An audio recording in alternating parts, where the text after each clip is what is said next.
ఈ రోజున ఆంధ్ర రాష్ట్రంలో మరీ ముఖ్యంగా గురజాల నియోజకవర్గంలో ప్రాణాలు కాపాడాల్సిన పోలీసులే ప్రాణాలు తీస్తుంటే ప్రజలు ప్రశ్నిస్తున్నారు.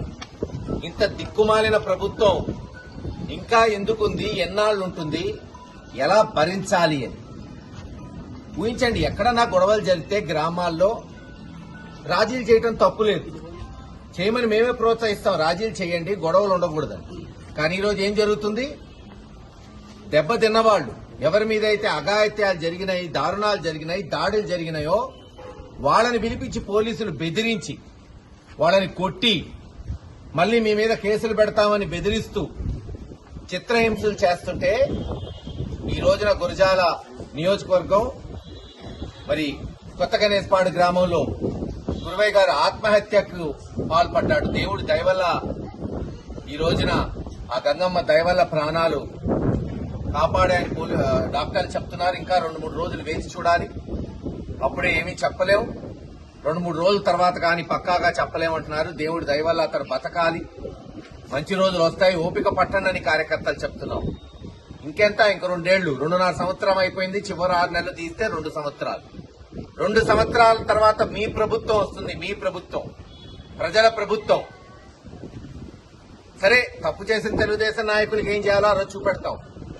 తప్పు చేసిన పోలీసుల్ని గతంలో చెప్పా, ఎవరైతే పోలీస్ స్టేషన్లో వైఎస్ఆర్సీపీ నాయకుల మీద అక్రమ కేసులు పెట్టారు, దాడులు చేశారో, కొట్టారో, గుర్తుపెట్టుకోండి పోలీసు సోదరులారా.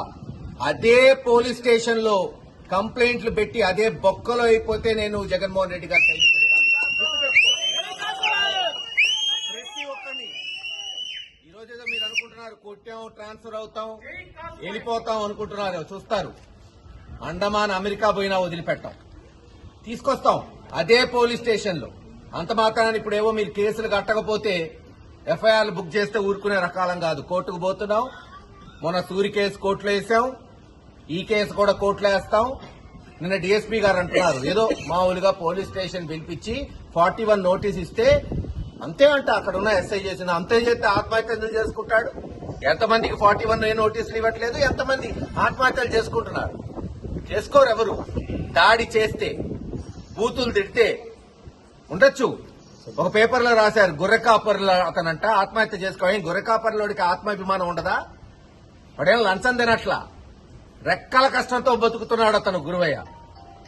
చాలా మంది అధికారులలాగా భిక్షం వేస్తే లంచాలు తిని బతకట్లా. సిగ్గులేని జన్మ కాదు, ఆత్మాభిమానం ఉన్న జన్మ. గొర్రెలు కావాల్సిన ధైర్యంగా ఆత్మాభిమానంతో తన పిల్లల్ని చదివించుకుంటూ బతుకుతున్నాడు. అటువంటి వాడి మీద దాడులు ఖచ్చితంగా చెప్తున్నాం. రేపు చూస్తారు కదా మీరు. హైకోర్టు పోతాం, అవసరమైతే పాత కేసులు తీసుకొస్తాం అనుకుంటున్నారు ఏదో అయిపోయినాయని. అవసరమైతే దర్యా హుసైన్ లాంటి కేసులు కూడా పబ్లిక్ ఇంట్రెస్ట్ లిటిగేషన్ వేస్తాం రేపు కోర్టులో. అంటే మీరు కుటుంబ సభ్యులకి ఏదో 1,00,000-2 లక్షలు ఇస్తే రాజీ పడితే అయిపోయింది అనుకుంటున్నారా? అంటే మర్డర్ చేసిన వాళ్లతో రాజీ పడితే మర్డర్ పోయినట్టేనా? ఆత్మహత్య ప్రేరేపించిన ప్రతి పోలీసు వాడు సంజాయిషి చెప్పాల్సిందే. రోజు కాకపోతే రేపు చెప్తారు, కాలగర్భంలో అడగపోతారు, తిరుగుతూనే ఉండాలా. జీవితాంతం ఇదే పోలీస్ స్టేషన్ పిడుగురాళ్ల చుట్టూ తిరిగేటట్టు చేస్తాం, కోర్టు చుట్టూ. ఊరుకునే నైజం కాదు. చేతనైతే మంచి చేయండి. ఎస్, ఎవరన్నా వైఎస్ఆర్సీపీ నాయకుడు కార్యకర్త తప్పు చేస్తే, టీడీపీ వాళ్ళు జోలిపోయినా, ఇంకెవరి జోలిపోయినా, అక్రమ కార్యక్రమాలు చేస్తున్నా చేయండి. మీకు చేతనైనంత లా అండ్ ఆర్డర్ చేయండి, మేము సహకరిస్తాం.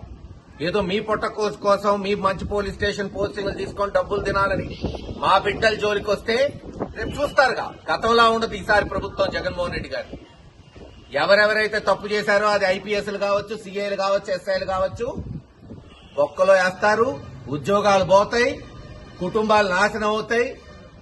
కొంతమంది సివిల్ పంచాయతీలు చేస్తున్నారు, మా నాయకుల చేత డబ్బులు ఇప్పిస్తున్నారు. రేపు టీడీపీ నాయకులు కట్టడం కాదు, మీరు కట్టాలి వడ్డీతో సహా. అదే ఇన్స్పెక్టర్ సీఏల దగ్గర అడబోతారే. మాకో చట్టం మాకో చట్టం. మీరు దొంగ కేసులు పెడితే మేము పెట్టలేము. మా కుటుంబ సభ్యులుంటే మీకు లేరా అయింది కుటుంబ సభ్యులు? మీరేమన్నా వేరే దేశంలో ఉంటున్నారు? అందరూ ఇదే దేశం, అందరికి ఇదే చట్టాలు. తెగిస్తే అందరు తెగించగలుగుతాం, బొచ్చి పీకేదేం లేదు. ఇక అన్ని చూసిన వాళ్ళం కింద నుంచి. ఖచ్చితంగా చెప్తున్నాను, ఈ కుటుంబానికి అన్ని రకాలుగా పార్టీకి అండగా ఉంటుంది. ఈ కుటుంబమే కాదు, ఉన్నాయి కొన్ని గ్రామాలు ప్రత్యేకంగా ఉన్నాయి నియోజకవర్గంలో. కొత్తగనేస్పాడు, తొరకపాలెం, పిన్నెల్లి కావచ్చు, ఇటు జూలకల్లు కావచ్చు, తుమ్మల చెరువు కావచ్చు, తేలుకుట్ల కావచ్చు, తంగెడ కావచ్చు, ఇట్లా కొన్ని ప్రత్యేకమైన గ్రామాలు, ఘటనలు జరుగుతున్న గ్రామాలు.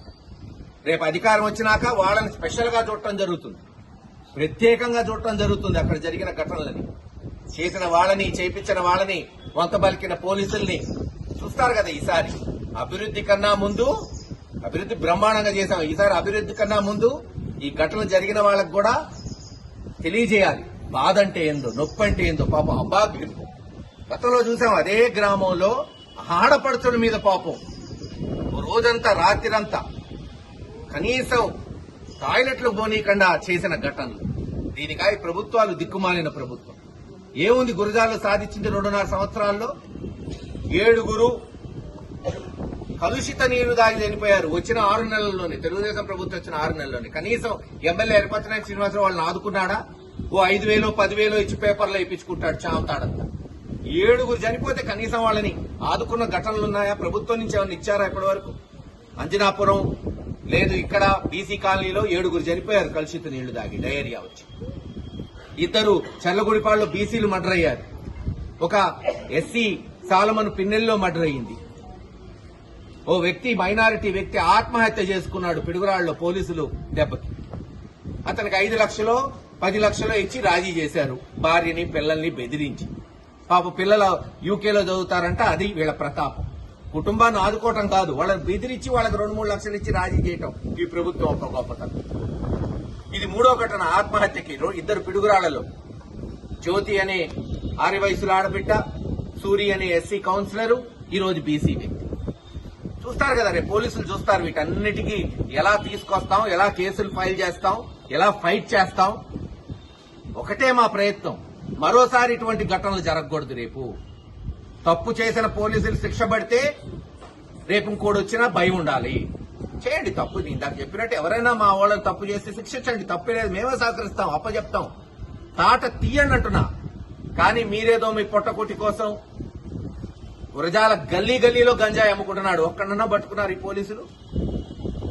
వైన్ షాపులు, బెల్ట్ షాపులు అరువిచ్చి దాగిస్తున్నారు. పేకాట క్లబ్బులు ఎక్కడికన్నా పోండి, వీధి వీధులున్నాయి. ఎందుకు పట్టుకుంటారు? వాళ్ళకి బత్తే ఉంది కాబట్టి దీంట్లో. ఇది గురజాల్లో జరుగుతుంది. ఏమన్నా అభివృద్ధి ఉన్నా మేము తెచ్చినవి తప్పితే, మేము తెచ్చిన మెడికల్ కాలేజ్, మేము కట్టిన మున్సిపల్ బిల్డింగ్లు, మేము తెచ్చిన ఆరోపీలు, జల్ జీవన్ మిషన్ నీళ్లు, ఈ కార్యక్రమాలు తప్పితే ఒక్క పెద్ద ప్రాజెక్ట్ అన్న ఈ నియోజకవర్గం వచ్చిందా? గతంలో ఎలా ఉంది? 2 ఏళ్లు కరోనా పోతే 3 సంవత్సరాల్లో గతంలో ఎవడు చేయనటువంటి అభివృద్ధి తీసుకొచ్చాం ఈ ప్రాంతం. మేము తెచ్చినవి పూర్తి చేయటం, మేము తెచ్చిన వాటికి రంగులు వేసుకొని ఓపెన్లు చేయటం తప్పితే, చేతనైతే 4 మంచి చేయాలి, చరిత్రలో నిలబడిపోయే పనులు చేయాలి. ఇవా దీనికి అధిక్కుమాలిన ప్రభుత్వం ఈ ఎమ్మెల్యేలు ఉంది. ఖచ్చితంగా తేల్చుకుంటాం, ఊరుకునే ప్రశ్నే లేదు.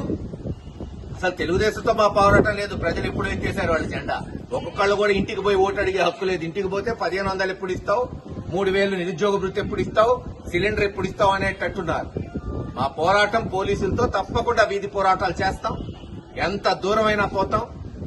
ఖచ్చితంగా ఇది పార్టీ పెద్దల దృష్టికి కూడా తీసుకెళ్లి త్వరలోనే అవసరమైతే గురజాల్లో ఉద్యమం చేపట్టి పోలీసుల మీద ఎలా బుక్ చేయాలి కేసులు, ప్రైవేట్ కేసులు కూడా ఇవ్వబోతున్నాం వీటి మీద కోర్టులలో.